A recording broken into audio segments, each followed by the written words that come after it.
Okey, sekian lama tak ada video, tak ada konten-konten ke apa ke. Yelah, biasalah sekarang agak tight sikit bajet. So ni ada rezeki sikit.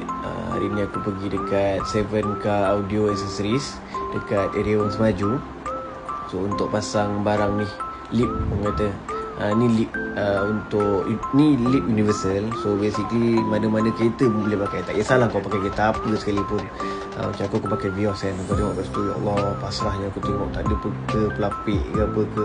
Takut pula seketing aku tu. So dia jack dekat seketing tu kan. Aduh, hai sakitnya tengok. Tapi tak apalah. Ni proses untuk pasang lip depan. So basically aku tengok pasang lip depan ni ingatkan senang sebab dia 3 barang je. Depan, kiri dan kanan. Ni masa ni di tengah tebuk. So basically sakit sikit hati mata tengok kan, ya Allah, kereta ni tebuk. So ingatkan senang pasang benda ni, yang mana dia ada 3 barang je macam tadi aku cakap kan. Ada kiri, kanan dengan tengah. Basically bila nak pasang tu rupanya perlukan banyak skru untuk bagi dia ketat betul-betul kan.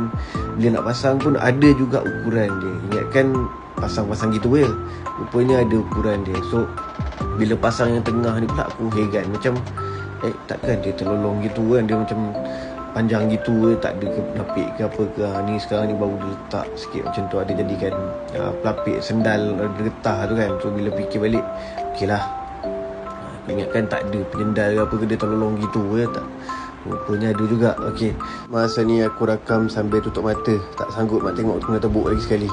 Okey, dah siap pasang. So inilah rupanya. Puas hati.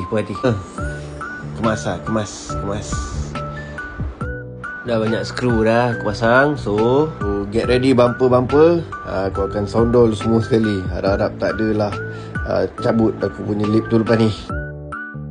Okey, ni rupa dah, alhamdulillah dah siap pasang pun. So lepas ni apa pula next project.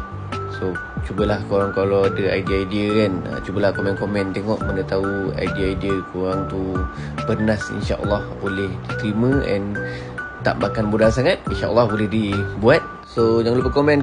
Bye.